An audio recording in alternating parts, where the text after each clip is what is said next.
Good afternoon, ladies and gentlemen. We are from Group 3. We will present about clinical case study. It's psycholinguistic analysis rehabilitation for broadcast aphasia. This material includes diagnosis, theoretical framework, integrated therapy plan for Mr. Chihui. And this is our medical team. It's a junior psycholinguistic. Before we jump to the material, the diagnosis, and so on, I will explain it to you about patient profile and neurological history. So the first is patient demographics. This patient has the name Mr. Chihui, who are 68 years old, male, and his hand is right-handed. And the second is medical history. He is experienced stroke 6 months ago, and then diagnosed with post-stroke language aphasia. This means that the stroke is affected his ability to use language, especially on speaking. The stroke caused damage in the left frontal lobe, especially in the frontal operculum, including broadcast area, and the impact is disruption in speech planning and productions. And the symptoms is Mr. Chihui has non-fluent speech, acrobatic speech, and auditory comprehension. The next is linguistic performance assessments. For the spoken productions, we already give Mr. Chihui cookie theft task is about a picture about cookie theft, and Mr. Chihui describe it like this. Start from this, we could know that Mr. Chihui have a lot of pauses when spoken, and the speech is slow, effortful, and also is acrobatic, and it's relying heavily on the content words such as noun and verbs, while he is omitting function words. And for the auditory comprehensions, he has good comprehension in single words and simple sentences, but have difficulties in complex sentences. And about the reading and writing, the reading, he can read concrete nouns such as car, house, but struggle with the function words and complex sentences. And the writing, he used telegraphic style, lacking grammatical markers, and mirroring his speech. We're moving on to concept of lateralization, which explain how our brain have different function on each side. So our brain have left hemisphere and right hemisphere. Each hemisphere have different functions. For the right hemisphere, it's focused on the processing music, the holistic thought, and insight, while the left hemisphere mainly processing language. So this concept of lateralization is help to understand which side that Mr. Chihui brain that has been damaged. So based on the evidence, the left hemisphere, the processing of language of Mr. Chihui is damaged. So that's why Mr. Chihui have difficulties to comprehend language and producing language. We jump to the concept of localization, which define how linguistic features have different location in the left hemisphere. Left hemisphere have two areas. The first one is Broca area that located in the frontal lobe, while the Wernicke area is located on the temporal lobe. The Broca area is focused on the production of language, while the Wernicke area focuses on the comprehension of language. This concept helps you understand why Mr. Chihui have difficulties in production of language, which is have damaging the Broca area. The damage on the Broca area is called as a Broca aphasia. And then there are several reasons why we diagnose Mr. Chihui have a Broca aphasia. The first one is difficulties in production speech. Mr. Chihui have difficulties on production speech, mainly consists of only content words while omitting the function words. And then the second reason is related to the explanation, and the third reason is the good comprehension on simple sentence and written content words. The fourth reason is did not fluent, effortful, and with a lot of pauses and hesitation in production speech.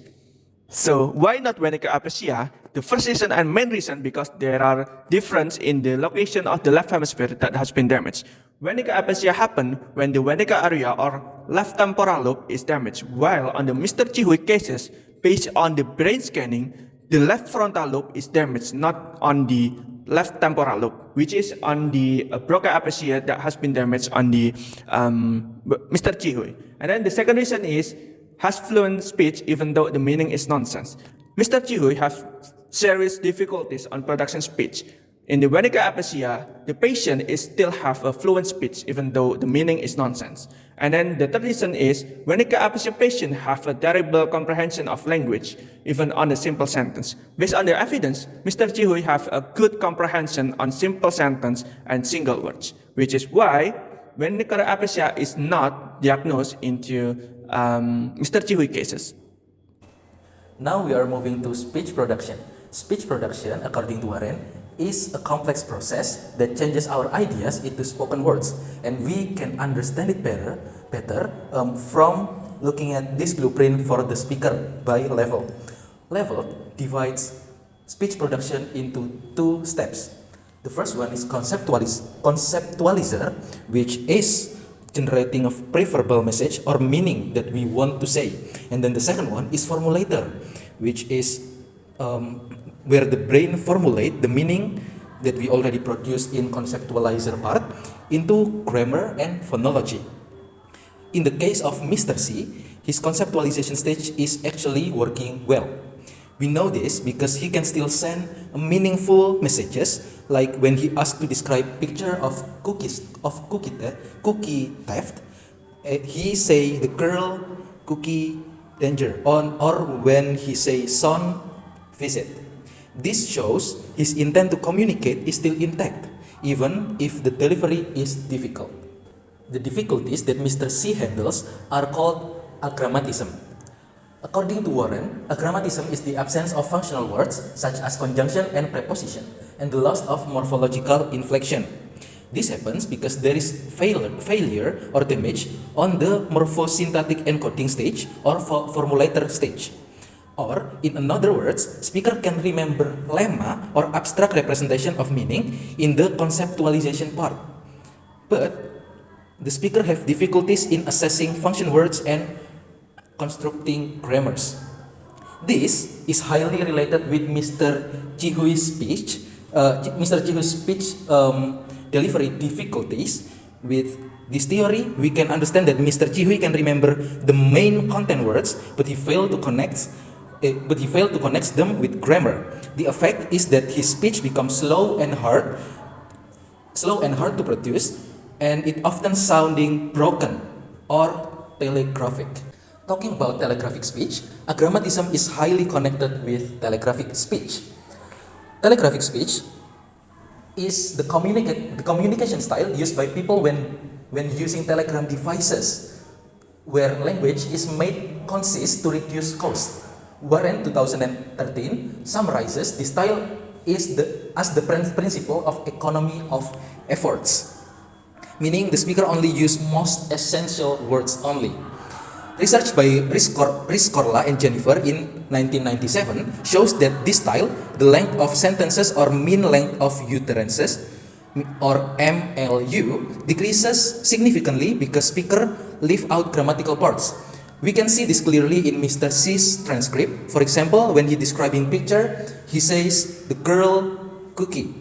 He used noun but leaves out connecting words like is or eating, and he gives us the core meaning, only the core meaning, but he lacks the clue to make a full sentences. To explain how Mr. C's case happened inside his brain, we can use Wadziva++ model or word form encoding by activation and verification model that was introduced by Roudlotuz in 1997. This model shows how our brain processed word. It validates a process called feed-forward activation. That means the process flows in one direction. It starts with conceptualization and then go to lemma selection and finally goes to lexeme activation or finding the sound of the word. For Mr. C, this flow is interrupted. He tries very hard to speak, which fits into this model of activation struggling to move forward. Finally, this struggle leads to what we call the tip of tongue state or TOT state. TOT state is a state where the lemma is successfully selected, but the phonological code or lexeme cannot be retrieved. And according to Roudlotuz 1997, this occurs to a failure in the spread of activation for the lemma to lexeme. Or in another word, TOT state happens when the lemma is selected, meaning the speaker knows the word and its syntax, but the sound code or lexeme cannot be retrieved. This is caused by a failure in that spread of activation we have just discussed. The effect on Mr. C is very clear. When he pauses and says things like sink, full, he is hesitating. Warren 2013 described this as a buying time. His brain, Mr. Chihui's brain, is struggling to bridge the gap between knowing the word and saying the sound, which results in the stuttering we hear in his speech.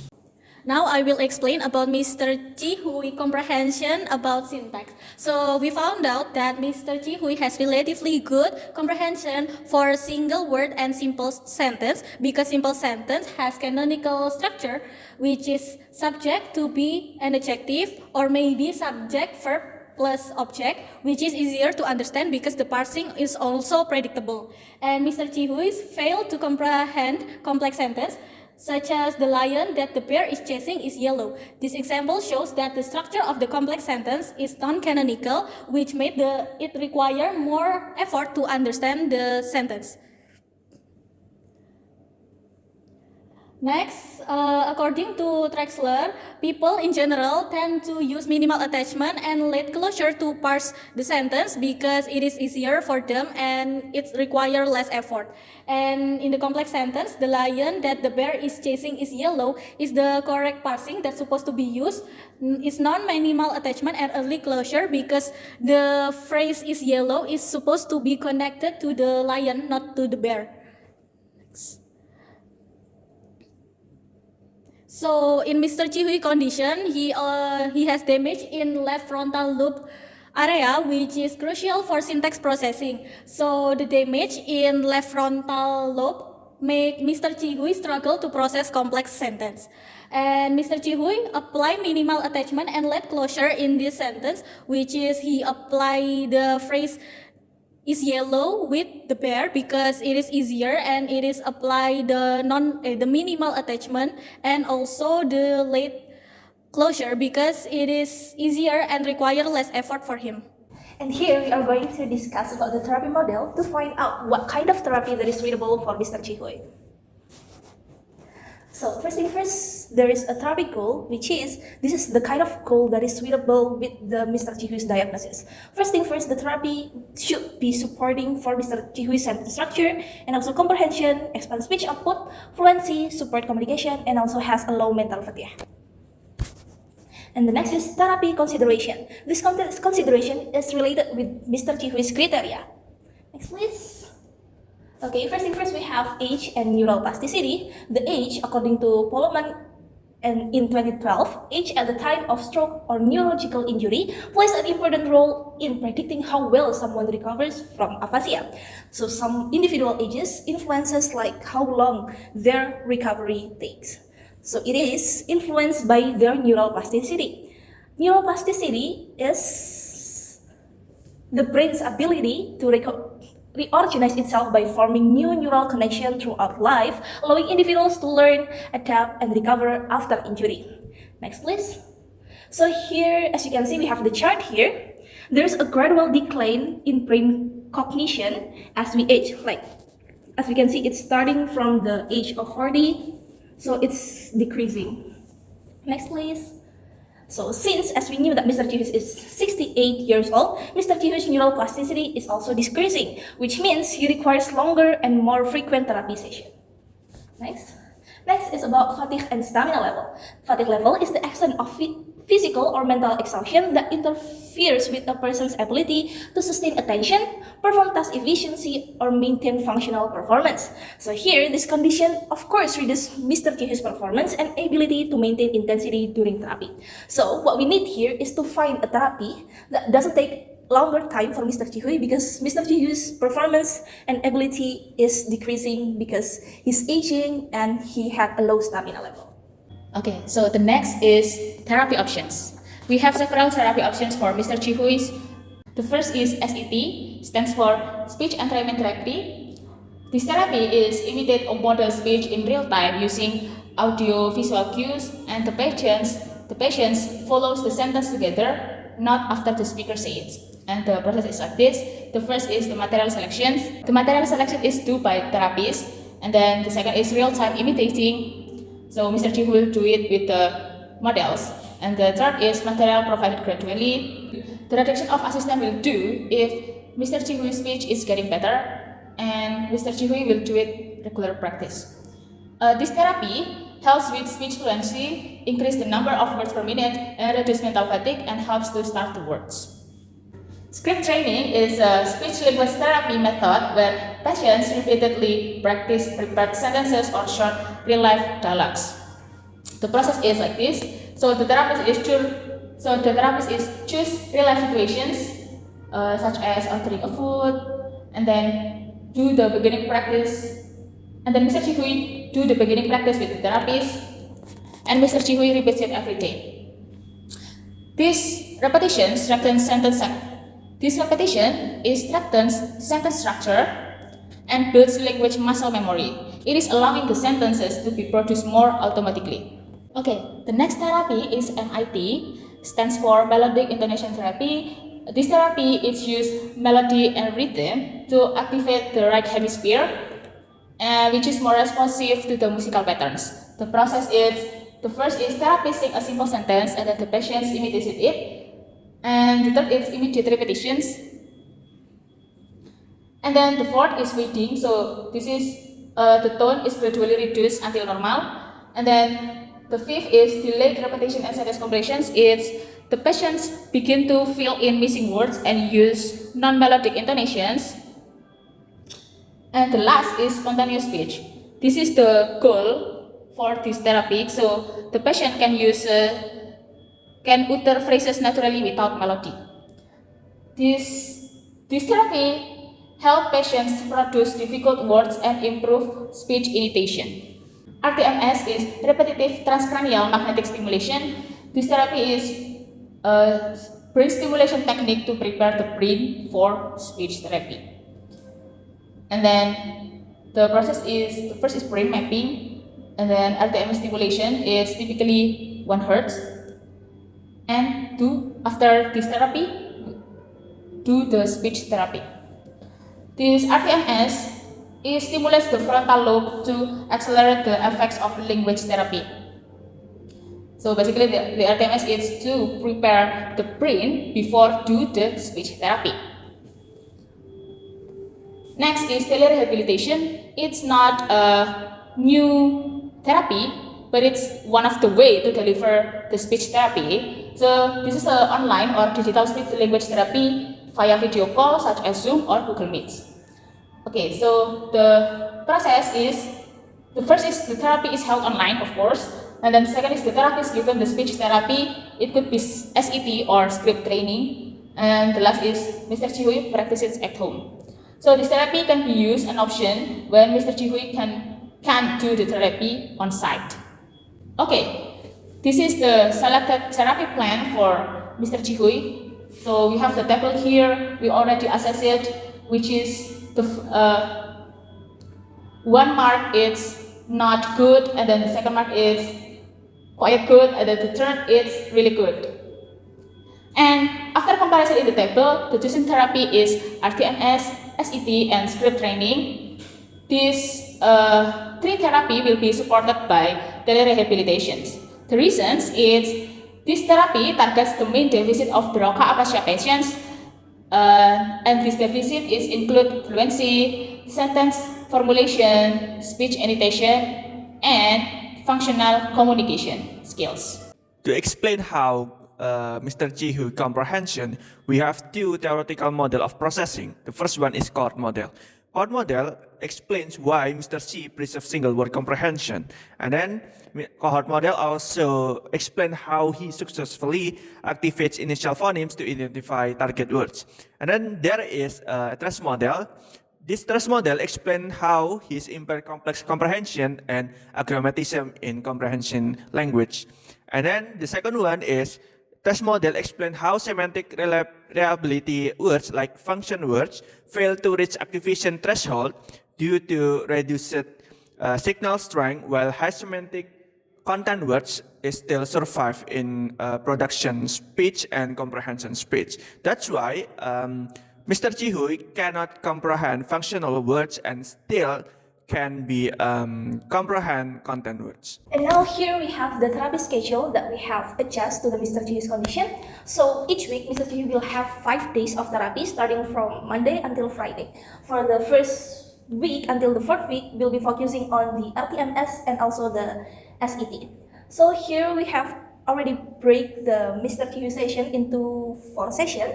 So for the first 20 minutes, it will be about LTMS, and the next 20 minutes is the SAT session 1, the next 10 minutes is break, and the last 20 minutes is SAT session 2. So it's gonna be repeated again, it's gonna be the same until the 4th week, but we'll have another content and level of the material. And then, starting from week 4, it will be about the script training, LTMS and also the script training, and it will has the same kind of session with the previous week, which is 20 minutes LTMS, 20 minutes script training session 1, and then 10-minute break, and then the last 20 minutes will be script training again. And the next is the expected finding that will be get by Mr. Chihuis after doing the therapy. Here for the early phase, starting from the weeks 1 till 4, Mr. Chihui is expected to have shorter pauses during the speech and also faster words initiation.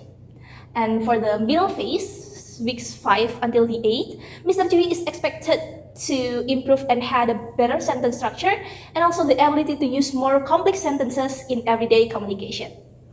And the next is on the long-term phase, which is week 9 onwards. The combination of the therapy, the RDMS, SED, script training, and telerehabilitation is expected to provide stable and functional speech improvement for Mr. Chihui. And that is from our group. Thank you very much.